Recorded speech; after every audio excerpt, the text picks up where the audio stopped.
I was refilling the water trough near the barn when I heard it. The thundering sound of hooves pounding against hard-packed dirt. Before I could turn around, something massive slammed into my back, hurling me forward against the weathered wooden wall. In the next instant, I found myself trapped between sun-bleached planks and two enormous horns that crashed through the timber on either side of my skull with a sickening crack. My heart hammered so violently I thought my ribs might crack, and the sharp stench of an enraged animal mixed with dust and hay filled my nose. Thunder, my own bull that I'd raised from a calf for the past 9 years, stood mere inches away. His massive head with that distinctive brown patch on his forehead, so close I could feel the hot breath washing over my face. After what felt like an eternity but was probably only seconds, Thunder stepped backward, wrenching his horns free from the wood, and I slid down the wall to the ground, my entire body shaking. My arms and shoulders burned from scrapes and cuts left by rough bark and sharp splinters.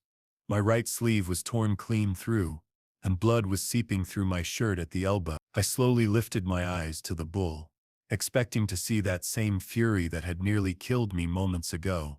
But instead I saw something completely different, a kind of desperation, anxiety, almost a plea in the animal's dark eyes. Thunder stood motionless several feet away, breathing hard, his sides heaving, but there was no more aggression in his stance.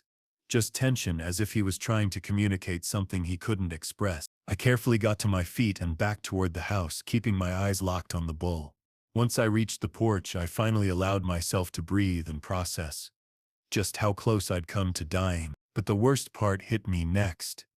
I remembered Emily, my 8-year-old daughter who came running to the barn every day after school to play with the calves and feed the chickens. She loved Thunder, called him her gentle giant, and constantly brought him apples and carrots, and the bull had always been incredibly gentle with her. But now, after what just happened, I couldn't risk her life. If a 9-year-old bull had suddenly turned violent, I couldn't keep him on a farm where a child lived. I went inside, walked to the bedroom, and pulled my father's old hunting rifle from the top shelf of the closet. Loading both barrels, I returned to the yard and headed back to the barn where Thunder still stood in the same spot. As I approached, he turned his head toward me, and our eyes met. There was no fear in his gaze, no aggression, just a kind of calm acceptance. I raised the rifle, pressed the stock against my shoulder, aimed at the broad forehead with that brown patch, and put my finger on the trigger. But my hand betrayed me and trembled, and I couldn't pull it. Thunder stood perfectly still, his large dark eyes looking straight at me, and there was so much trust in that gaze that I felt a lump form in my throat. Lowering the rifle, I ran my hand over my face and realized I simply couldn't shoot him myself, but I also couldn't keep a dangerous animal here, which meant the slaughterhouse was the only option. I went back inside and grabbed my phone. There was only one slaughterhouse in our county, owned by a local businessman named Garrett, who bought livestock from all the farmers within 60 miles. Dialing the number, I heard a gravelly voice answer. Garrett's. I quickly explained the situation: needed to sell a bull urgently. Purebred, good condition, 9 years old. Garrett quoted a price and said he'd send a truck in an hour. I glanced at the clock. 1:30. Emily wouldn't be back from school until 4. So I could get this done before she got home, and she'd never know Thunder was gone. Exactly an hour later, a large truck with a trailer pulled into the yard. The driver and his helper quickly lowered the ramp, and I led Thunder to the truck with a rope. The bull walked calmly, not resisting, only glancing back at me a few times. At the ramp, the driver handed me a crumpled envelope with cash. I counted the bills, nodded, and they loaded Thunder into the trailer. The truck pulled away, raising a cloud of dust, and I stood in the middle of the yard, clutching the envelope, and feeling like the worst kind of traitor. When Emily came home at 4, she ran to the barn, looking for the bull, then came back with a confused expression, and asked where he was. I lied, saying I'd taken Thunder to the far pasture, and she seemed to believe me. That night I barely slept, tossing from side to side, Thunder's gaze when I'd aimed the rifle at him, replaying in my mind. The next morning dawned clear and warm, and I got up early to finish all the work before breakfast. Emily was already awake and outside. I could see her through the window. She was jumping rope near the barn, humming some children's song. I was just pouring myself a second cup of coffee when a piercing scream came from the yard. Not just a frightened squeal, but a genuine shriek of terror. Dropping the cup right on the floor, I grabbed a heavy wrench from the toolbox and burst out of the house. Jumping over 2 porch steps, Emily was standing by the same barn wall where Thunder had attacked me yesterday. Her face pale as chalk, her hand shakily pointing at the grass near the base of the wall. "Dad! Snake! There's a huge snake!" she screamed, backing away. I ran over and looked where she was pointing. In the tall grass about 3 feet from the wall lay a dead snake, a large rattlesnake, nearly 4 feet long with the characteristic diamond pattern on its back and rattles at the end of its tail. But most importantly, it was literally crushed, its body flattened in several places, and all around in the soft earth were clear hoof prints. I crouched down, studying the prints carefully, and my heart sank. These were Thunder's hooves. I'd recognize them anywhere, because his left front hoof had a distinctive chip. The prints were fresh, no more than a day old, and they were positioned right here by this wall where yesterday's incident that I'd taken as an attack had occurred. I slowly straightened up, and a wave of delayed understanding crashed over me. Thunder hadn't attacked me. He'd been trying to pin me against the wall so I wouldn't step on the rattlesnake that was hiding in the grass, ready to strike. "Dear God," I muttered, feeling my legs go weak. Everything fell into place. Thunder's desperate look after the attack, his anxious behavior, the way he'd looked at me when I aimed the rifle. He'd saved my life, risking getting shot, and I'd sent him to the slaughterhouse. Emily tugged at my sleeve. "Dad, where's Thunder? You said he was at the far pasture, but I saw them take him away in a truck yesterday. Where did they take him?" Her big gray eyes looked at me so trustingly that shame stabbed my chest. "I need to go, sweetheart," was all I could manage. "Stay home. I'll be back soon." I sprinted to my old pickup, started the engine on the first try, and tore out of the yard with a loud squeal of tires. My farm was several miles from town where Garrett's slaughterhouse was located, and I pressed the gas pedal so hard the speedometer needle climbed past 100. With a shaking hand, I pulled out my phone and called the slaughterhouse, pressing the phone to my ear with my shoulder. "Garrett's slaughterhouse," a woman's voice answered. "How can I help you?" I blurted out, gasping. "This is Hendricks. I sold you a bull yesterday. Don't touch him. I'm coming to get him." The woman transferred me a manager, who replied dryly, "Animals are processed on a schedule. We can't just stop the line." I nearly howled. "How much time do I have?" The manager rustled some papers. "Your bull is in the current batch. He'll enter the pre-slaughter pen in about 20 minutes. 20 minutes, which meant I had to get there in 15. I threw the phone onto the passenger seat and floored the gas pedal. The old pickup shuddered, but the speed kept climbing. 70, 80, 90 miles per hour. I was a few miles from town when I saw a traffic jam ahead. A line of cars sat on the road, hazard lights flashing, people in yellow vests rushing around on the shoulder. Getting closer, I could see that an old wooden utility pole had fallen across the road, completely blocking the lane. There was nowhere to go around. A steep drop on the left, dense brush on the right. I roared in helpless rage, slamming my fist on the steering wheel, then spotted a narrow dirt road on the right that led into a field. Without thinking, I jerked the wheel and turned onto it, the pickup bouncing over a pothole, so hard I nearly hit my head on the cabin ceiling. The dirt road was in terrible condition. Potholes, deep ruts, rocks, but I kept the gas floored, the pickup shaking so violently my teeth chattered. The road wound between fields, then dove into a small grove of trees, and on one turn the rear end fishtailed, and I barely straightened it out, almost slamming into a tree. Finally, the dirt road led back to pavement beyond the traffic jam. I shot onto the highway, nearly cutting off a sedan, and raced forward at breakneck speed again. When I could already see the town sign ahead, a siren wailed behind me. A police car. The officer turned on his lights and gestured for me to pull over. Damn it. I knew I'd been going 50 over the limit. The officer walked up to my window, started saying something about speeding and reckless driving, but I cut him off.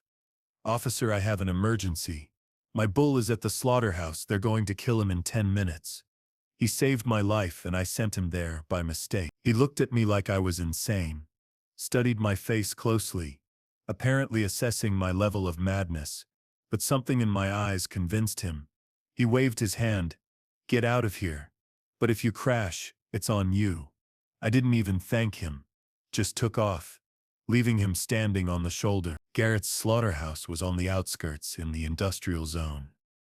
I flew onto the property without even slowing at the gate, which thankfully was raised, and the guard in the booth didn't have time to say anything, just waved his arms after me, leaving the pickup right at the entrance to the main building with the engine running. I jumped out and rushed to the door. Inside it smelled of blood, disinfectant, and something sour.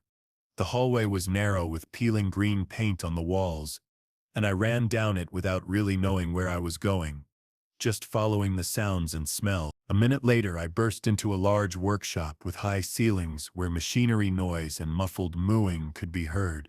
On the right I saw a long narrow corridor fenced with metal bars, along which animals were slowly moving. This was the line to the pre-slaughter pen. I quickly scanned the corridor, counting the first bull was almost at the gate at the end, the second about 15 feet behind him, and the third was Thunder. I recognized him immediately by that distinctive brown patch on his forehead. He stood calmly, head lowered as if he'd accepted his fate. Stop! I screamed at the top of my lungs, rushing to the metal fence. Stop the third one! That's my bull. The worker at the control panel turned at my shout, but I only read irritation on his face. He was clearly about to say something, but then Garrett himself emerged from a small glass-walled office in the corner of the workshop. A tall, broad-shouldered man in his 50s with graying temples and cold gray eyes. He slowly approached me, and from his face it was clear he understood everything immediately. "Ah, Mr. Hendricks," Garrett drawled, mockery in his voice. "So you've changed your mind. Unfortunately, that's impossible. The deal is done. You received payment. The bull is scheduled for slaughter." He spoke slowly, savoring each word, clearly enjoying the moment. I frantically dug into my jeans pocket, pulled out the crumpled envelope, and dumped all the money into my palm. There were $1,800 there. "I'll pay double," I shouted, holding out the money to him. $3,600. Here, take it all. Just give me back my bull." Garrett didn't even glance at the bills, just smirked. "Double? You're joking, Mr. Hendricks. If you want your animal back, the price will be triple, $5,400. Otherwise, say goodbye to your bull forever." I felt the ground disappear beneath my feet. I didn't have anywhere close to $5,400. "I don't have that much," I started to say, but Garrett had already turned away, showing the conversation was over. He looked at the watch on his thick wrist. "In 5 minutes your bull enters the pre-slaughter pen, and it'll be too late." I stood there, clutching the pathetic bills in my hand, feeling rage and desperation mixing in my chest into one knot. "Wait!" I shouted at Garrett's back, and he stopped without turning around. "My pickup! Take my pickup plus this money.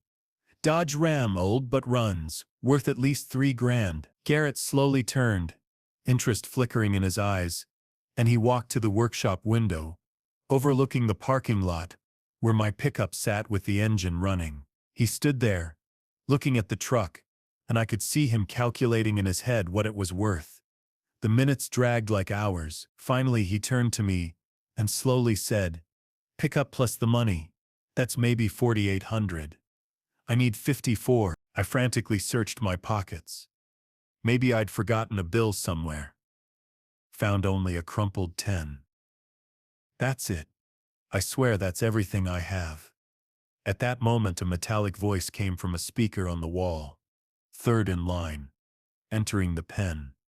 My heart seized up. I looked at Garrett with pleading eyes, ready to get down on my knees in front of him. Garrett looked at me for a long moment, savoring it, then slowly nodded. "Fine. I'll take it." Let this be a lesson. Don't sell what you're not prepared to lose. Hand over the keys right now and sign the papers transferring ownership. No tricks. I reached into my pocket, pulled out the pickup keys and held them out to Garrett along with the money. Garrett nodded to a worker, who disappeared somewhere, and returned a minute later with some forms. I signed them with a shaking hand, not even reading the text. I didn't care what it said as long as I got Thunder back. When the last paper was signed, Garrett took the keys and money, stuffed everything in his jacket pocket, and turned to the worker at the control panel. Pulled the third one back out of line. Animal is being returned to owner. The worker turned some lever. Machinery clanged, and one of the side sections of the metal corridor slowly opened. Another worker with a long pole entered the corridor to drive Thunder out through the side exit. But he didn't move. He just stood there, motionless, head down. "Come on, move it," the worker prodded him with the pole. "Your owner came for you." But Thunder seemed not to hear. Possibly from shock and stress, he'd just shut down. I couldn't stand it. Climbed right over the fence into the corridor. To hell with the rules. I walked up to Thunder and put my hand on his muzzle. "Old friend, it's me. Let's go home." Thunder raised his head, looked at me with his dark eyes, and I saw recognition slowly dawn in them. He mooed softly and slowly moved after me, toward the open section. Garrett watched from his office and shouted to the worker, "Let him into the corridor if the animal listens to him. Just hurry up." I led Thunder out of the corridor into a small temporary holding pen. The bull stood there, breathing hard, his sides heaving, and when I placed my palm on his massive muzzle with the brown patch, he gently nudged his nose into my hand.